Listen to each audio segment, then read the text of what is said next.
Have you ever stopped to think about what's inside the tip of your finger? I mean, really inside it? Billions upon billions of atoms, each one a tiny universe of energy waiting to be understood.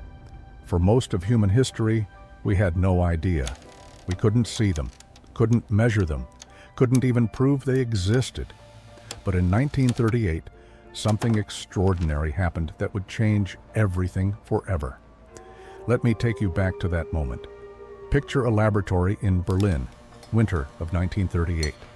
Two chemists, Otto Hahn and Fritz Strassmann, are conducting what they think is a routine experiment.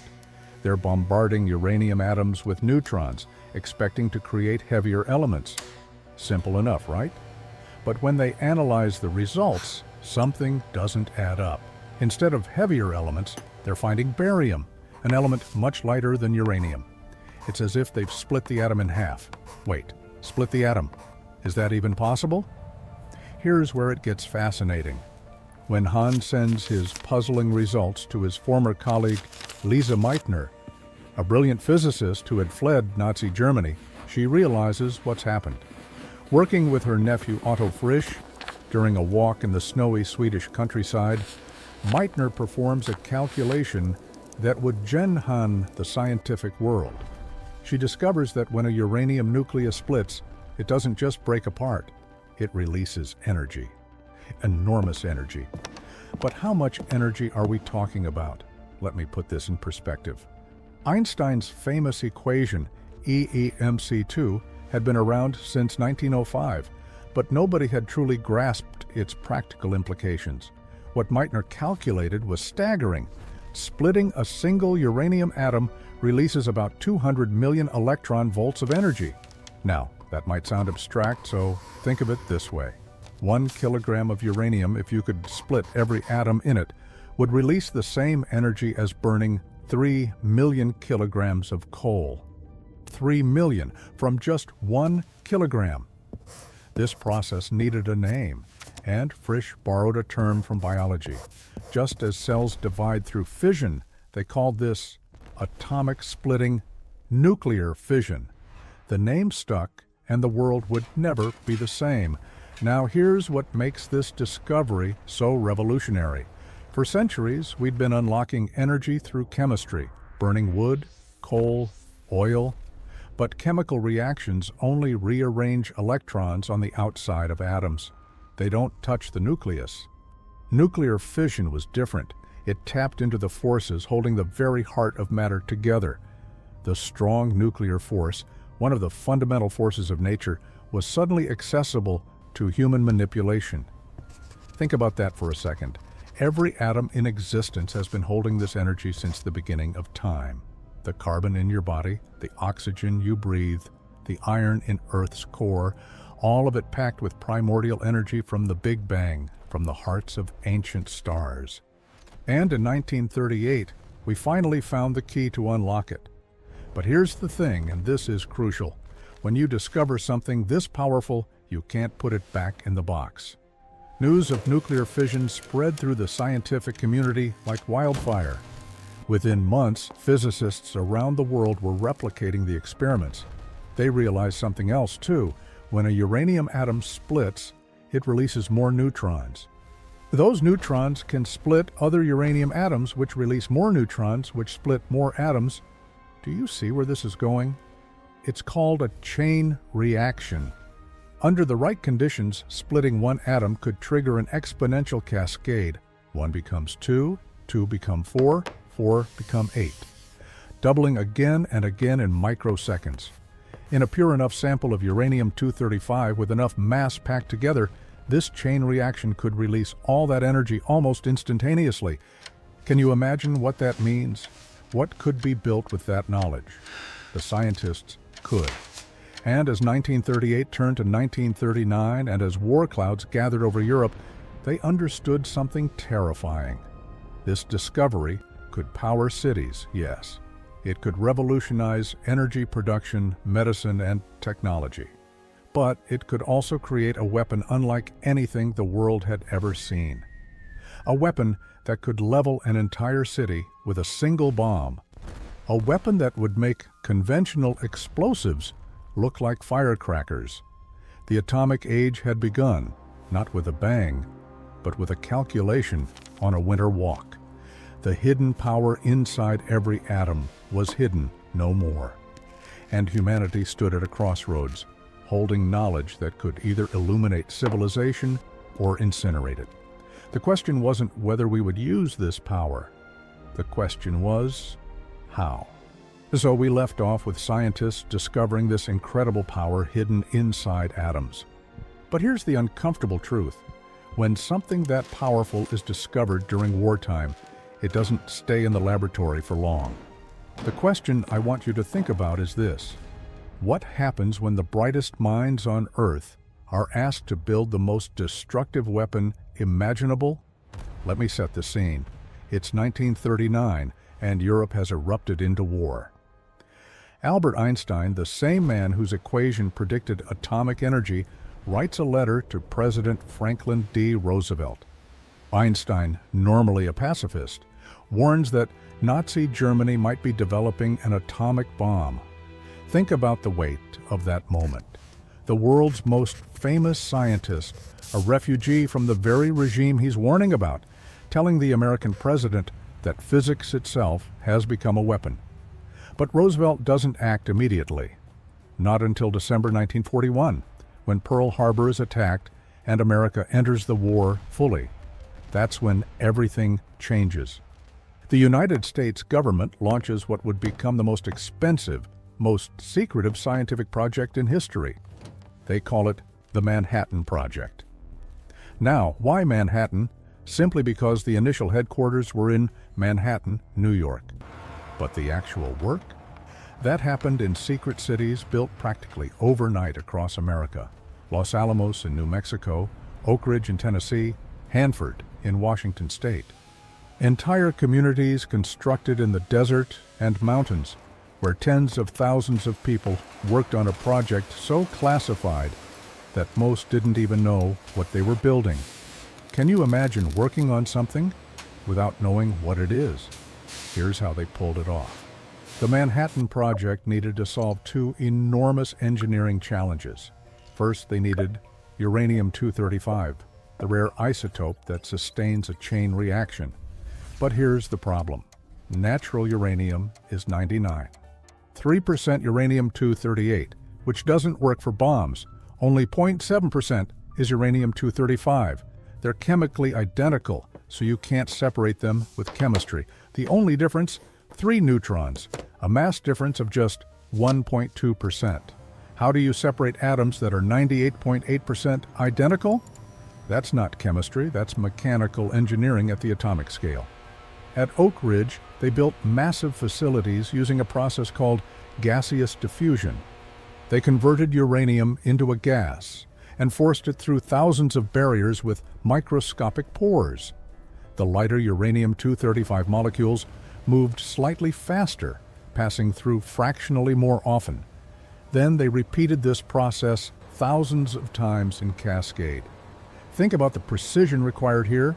We're talking about building industrial facilities the size of football fields to exploit a difference you can't even see under a microscope.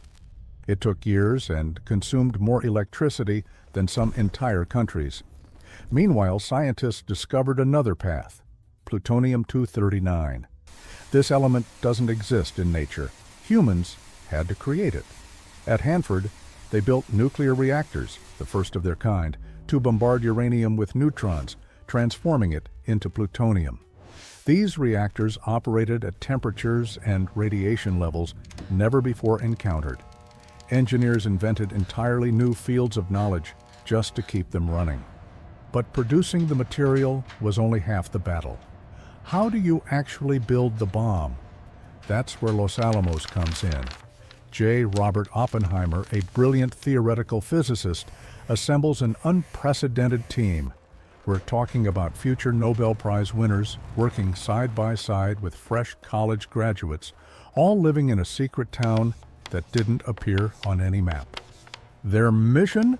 Figure out how to compress nuclear material fast enough and precisely enough to trigger an explosive chain reaction.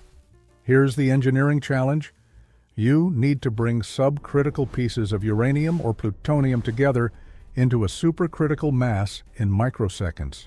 Too slow, and the material heats up and blows itself apart before most atoms split. A fizzle. Too fast. Well, they didn't know what too fast would do. Nobody had ever done this before. They developed two designs. Little Boy, the uranium bomb, used a gun-type mechanism, literally firing one piece of uranium into another, like a bullet into a target. Simpler in concept, but it required enormous amounts of rare uranium-235. Fat Man, the plutonium bomb, was far more complex. It used an implosion design surrounding a plutonium core with specially shaped conventional explosives that, when detonated simultaneously, would compress the core uniformly. Imagine trying to crush a sphere perfectly evenly from all directions at once, with explosions in millionths of a second. The precision required was almost incomprehensible. Would it even work? On July 16, 1945, in the New Mexico desert before dawn, they found out. The Trinity test. Oppenheimer watched from miles away as the first atomic bomb detonated. The explosion vaporized the steel tower it sat on, turned the desert sand into glass, and created a flash of light, brighter than a dozen suns. The shockwave was felt 100 miles away. Oppenheimer later recalled a line from Hindu scripture, "Now I am become death, the destroyer of worlds." Less than a month later, on August 6, 1945, a B-29 bomber named Enola Gay dropped Little Boy on Hiroshima. 3 days later, Fat Man fell on Nagasaki. Together, these two bombs killed over 200,000 people and ended World War II. The invisible power of the atom had become devastatingly visible. Science had created the ultimate weapon, and there was no going back. What had we done? And more importantly, what would we do next? After the bombs fell on Hiroshima and Nagasaki, the world recoiled in horror. But here's the paradox that defined the next decade.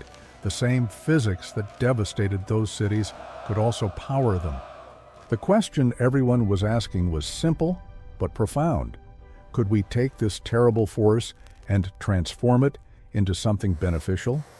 Could the atom that destroyed also create? Let me take you back to the late 1940s. The war is over, but the scientists who built the bomb aren't done. Many of them, haunted by what they'd created, wanted to prove that atomic energy could serve humanity, not just annihilate it. They had a vision. Imagine a world where a single pellet of uranium, smaller than your fingertip, could power your entire home for years, where electricity would be so abundant and cheap it wouldn't even be metered. This wasn't science fiction. This was the promise of nuclear power. But how do you turn a bomb into a power plant? That's not just a philosophical question, it's an engineering challenge. Think about what happens in a nuclear weapon versus a power reactor. In a bomb, you want the fastest, most violent chain reaction possible. Everything releases in microseconds. In a reactor, you want the exact opposite, a controlled, sustained chain reaction that releases energy steadily over months or years. It's like comparing a stick of dynamite to a candle. Same chemical energy, completely different release rate. Here's how they solved it. Remember that chain reaction we talked about? When uranium-235 splits, it releases neutrons that split more atoms. But here's the key detail. Those neutrons are moving incredibly fast, about 20,000 kilometers per second, and fast neutrons aren't very good at splitting more uranium atoms. They just zip right past them. So, what do? You slow them down. You surround the uranium fuel with a moderator, water, graphite, or heavy water, that acts like a molecular cushion. Fast neutrons collide with these light atoms, lose energy, and slow down to thermal speeds. These slower neutrons are far more likely to hit and split another uranium atom, sustaining the chain reaction. But that's only part of the solution. How do you control it? How do you prevent the reaction from running away? Control rods. These are rods made of materials like boron or cadmium that absolutely love to absorb neutrons. Insert them into the reactor core, and they soak up neutrons, slowing the chain reaction. Pull them out, and the reaction speeds up. It's like a dimmer switch for nuclear fission. Push them in fully, and the reaction stops completely. It's elegant, really, using the physics of the atom to control the physics of the atom. On December 20th, 1951, something remarkable happened. At the experimental breeder reactor I in Idaho, scientists achieved what many thought impossible. They generated electricity from nuclear fission for the first time in history. The initial output? Enough to power 4 light bulbs. Just 4. But those 4 bulbs illuminated more than a room. They lit up a future. Can you see why people were so excited? Within a few years, the technology scaled up dramatically. In 1954, the Soviet Union connected the first nuclear power plant to an electrical grid in Obninsk, generating 5 megawatts. Not to be outdone, the United States opened the Shippingport Atomic Power Station in Pennsylvania in 1957, producing 60 megawatts, enough to power a small town. But here's what made nuclear power truly revolutionary: the energy density. 1 kilogram of uranium-235, fully fissioned, releases about 24 million kilowatt-hours of energy. To get the same energy from coal, you'd need to burn nearly 3 million kilograms. From oil, about 2 million kilograms. The scale difference is almost incomprehensible. Think about what that means practically. A nuclear power plant requires fuel delivery maybe once every 18 to 24 months. A coal plant? Multiple trainloads every single day. The logistics alone were transformative. A single fuel pellet, ceramic uranium oxide, about the size of your fingertip, contains as much energy as 1 ton of coal, 150 gallons of oil, or 17,000 cubic feet of natural gas. And the environmental promise. In the 1950s and 60s, before climate change was widely understood, nuclear power offered something else: clean air. No smokestacks belching soot and sulfur, no smog-choking cities. The only byproduct visible to the naked eye was steam, pure water vapor cooling the system. By the 1960s, nations around the world were racing to build reactors. France, the United Kingdom, Canada, Japan, everyone wanted a piece of this atomic future. Different designs emerged: pressurized water reactors, boiling water reactors, gas-cooled reactors. Each with advantages, each solving the same fundamental problem. How do we extract energy from the nucleus safely and sustainably? President Eisenhower even launched the Atoms for Peace program in 1953, sharing nuclear technology with allied nations. The atom, once a weapon of war, was being reimagined as an engine of prosperity. Nuclear-powered submarines could stay underwater for months. Nuclear-powered ships could circle the globe without refueling. There was even talk of nuclear-powered aircraft, nuclear-powered cars, nuclear everything. But here's the thing about revolutionary technology. It's never quite as simple as the promises suggest. For every reactor built, there were questions. What do you do with the radioactive waste that remains dangerous for thousands of years? What happens if something goes wrong?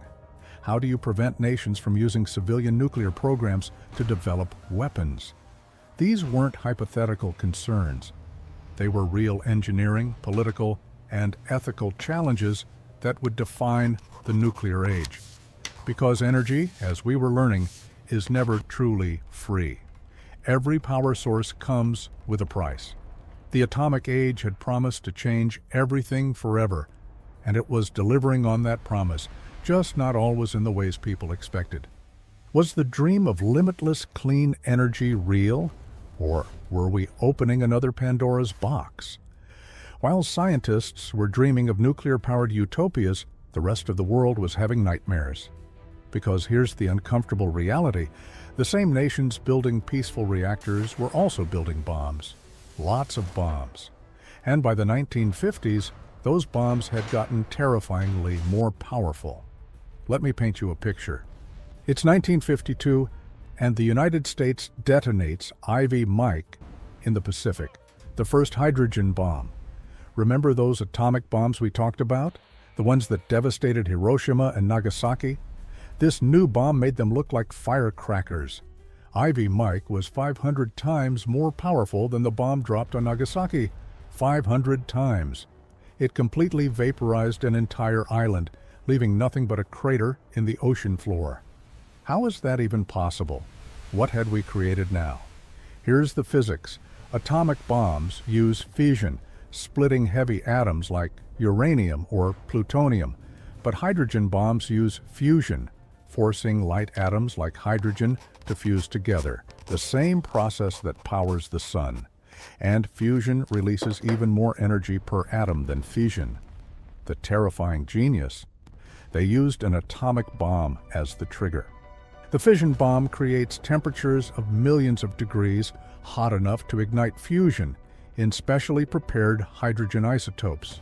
It's a bomb that uses another bomb just to get started. The Soviets tested their own hydrogen bomb in 1953. Britain followed in 1957, France in 1968, China in 1967. The nuclear club was growing, and with it, the arsenal. By the early 1960s, the United States and Soviet Union had tens of thousands of nuclear warheads between them, enough to destroy human civilization several times over. But here's what made the Cold War truly terrifying: the doctrine of mutually assured destruction, appropriately abbreviated as MAD. The logic went like this: if both sides have enough nuclear weapons to annihilate each other completely, neither side will dare to attack first, because retaliation is guaranteed. Peace through the promise of total annihilation. Does that sound insane to you? It should, because it was. Yet it defined global politics for 40 years. So how did ordinary people live under this shadow? In America during the 1950s and early 60s, school children practiced duck and cover drills. At the sound of an alarm, they'd dive under their desks, cover their heads, and hope that somehow a wooden desk would protect them from a nuclear blast. Of course it wouldn't, not even close. But what else could you tell a child? How do you explain that their entire city could evaporate in a flash of light? Families built fallout shelters in their backyards, underground bunkers stocked with canned food, water, and radiation detectors. The government distributed pamphlets with cheerful illustrations showing how to survive nuclear war. Survival under atomic attack, one was called. As if survival was just a matter of having enough canned beans and a positive attitude. Can you imagine living like that? Every day wondering if today might be the day? The fear wasn't abstract.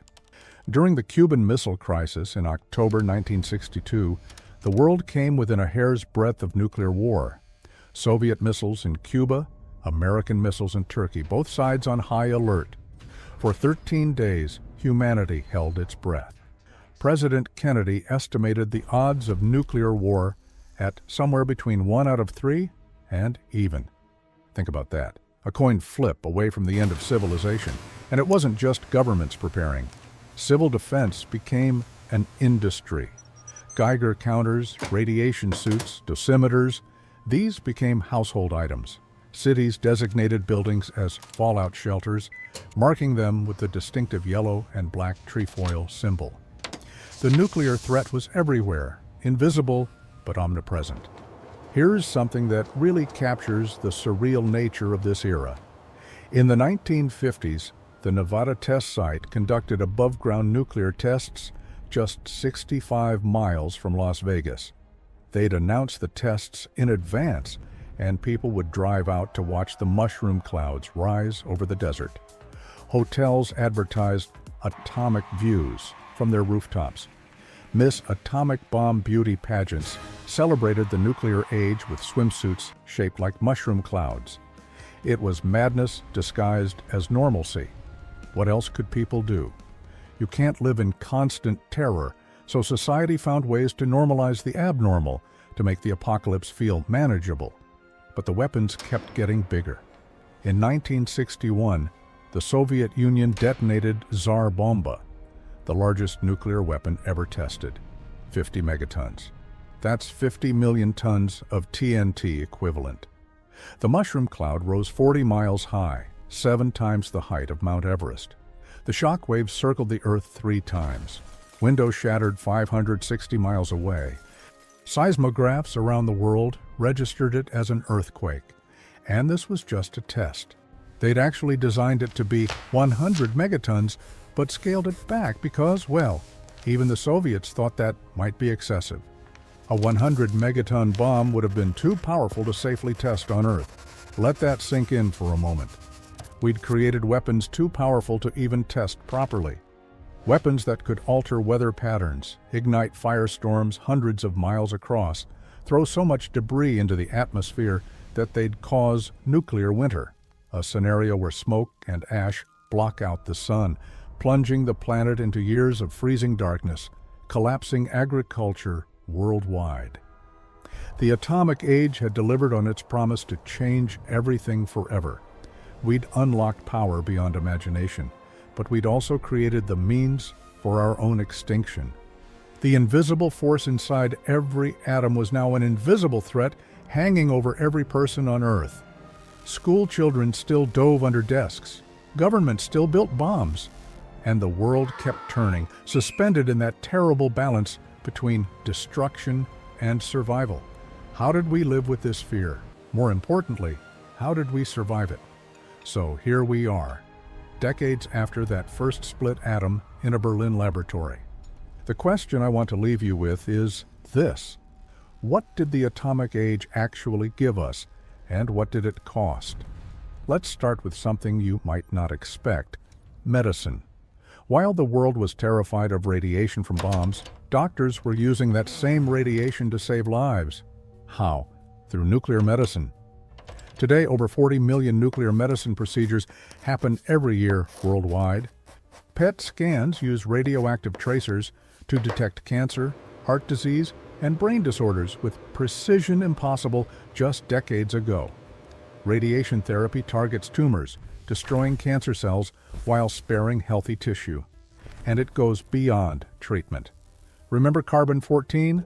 This radioactive isotope, created in nuclear reactors, revolutionized archaeology and geology. Carbon dating lets us determine the age of organic materials up to 50,000 years old. Those Egyptian mummies, Dead Sea Scrolls, ancient cave paintings? We know their ages because of nuclear physics. We've literally used the atom to unlock human history. But let's address the elephant in the room, the disasters. Because the atomic age hasn't just been triumph and progress, it's also been Chernobyl and Fukushima. April 26, 1986, Chernobyl, Ukraine.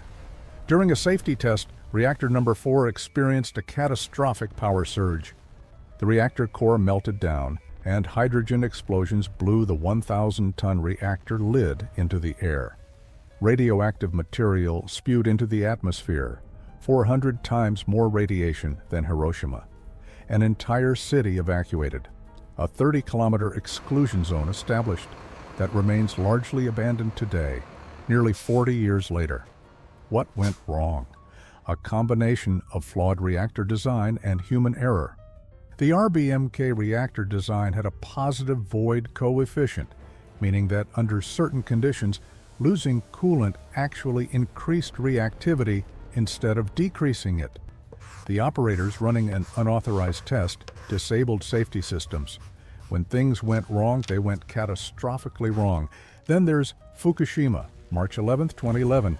A massive 9.0 magnitude earthquake strikes Japan, triggering a tsunami with waves over 40 feet high. The Fukushima Daiichi nuclear plant's backup generators flood. Without power for cooling systems, 3 reactor cores melt down. Hydrogen explosions damage containment buildings. Over 150,000 people evacuate. Here's the cruel irony. The reactors actually survived the earthquake. The safety systems worked. They shut down automatically. But the designers had placed backup generators in basements, vulnerable to flooding. A 13th century tsunami had reached that height in the same area, but modern engineers didn't account for it. We'd mastered nuclear physics, but underestimated nature. So, does this mean nuclear power failed? That's the wrong question. The right question is, what did we learn? After Chernobyl, reactor designs worldwide were retrofitted with passive safety systems, safety features that work without human intervention or electrical power. After Fukushima, coastal plants reinforced tsunami defenses and elevated backup systems. The nuclear industry learned, adapted, evolved. And here's something that might surprise you. Despite these disasters, nuclear power has one of the lowest death rates per unit of energy produced. Coal, oil, even rooftop solar installations have higher mortality rates when you account for mining accidents, air pollution, and installation deaths. Nuclear safety record, averaged globally over decades, is actually remarkable. It's just that when it fails spectacularly and visibly. But let's talk about climate change, the crisis that's reframing our entire relationship with energy. Nuclear power produces no greenhouse gases during operation. France gets about 70% of its electricity from nuclear power and has some of the lowest carbon emissions per capita in the developed world. If we're serious about stopping climate change while meeting growing energy demands, can we afford to ignore nuclear power? New reactor designs are emerging, small modular reactors that are inherently safer, thorium reactors that produce less long-lived waste, fusion reactors that promise the sun's power without the fission waste problem. We're still innovating, still learning, still trying to harness the atom more safely and effectively. And what about those weapons? The nuclear arsenals that terrified the Cold War world? Today, the United States and Russia have reduced their stockpiles by about 85% from Cold War peaks through treaties like START and New START. The threat hasn't vanished. 9 nations still possess nuclear weapons, but we've stepped back from the brink of mutually assured destruction. The atom has also given us quantum computing. Understanding atomic and subatomic behavior led to quantum mechanics, which now underpins technologies from GPS satellites to the smartphone in your pocket. The transistor, invented because we understood how electrons behave in silicon atoms, launched the digital revolution. Every computer, every piece of electronics exists because we unlocked the atom's secrets. So what is the legacy of the atomic age? It's complex, contradictory. We split the atom and found both salvation and damnation inside. We discovered energy that could light cities or vaporize them. We created medicines that saved millions and weapons that could end billions. We revealed physics that powers modern technology and unleashed forces that still haunt us. But here's the deepest truth of the atomic age, the lesson that echoes through every chapter of this story. The power to shape our destiny or destroy it has always been in our hands. The atom didn't change that, it just made it impossible to ignore. Otto Hahn and Lee Smeitner didn't set out to change the world forever when they split that uranium atom. They were just curious about what was inside, but their curiosity opened a door that can never be closed. And now we must choose, every day, how to walk through it. Will we use atomic power to solve climate change, cure diseases, and power human civilization sustainably? Or will we let fear, politics, and short-sightedness squander its potential while we choke on fossil fuel emissions? The atomic age isn't over. It's evolving. The hidden power inside every atom is still there, still waiting. The question isn't whether we can harness it. We've proven we can. The question is whether we're wise enough to use it well. Because in the end, every atom in your body, every atom in the earth, every atom in the cosmos has been carrying this energy since the universe began. We're made of stardust and nuclear fire. We've always had this power. We just didn't know it until 1938. Now we do, and that changes everything, forever. If you enjoyed uncovering the hidden power inside every atom, don't forget to subscribe and hit that notification bell so you never miss our next deep dive into the science and history that changed our world forever. Your support keeps these stories coming. See you in the next one.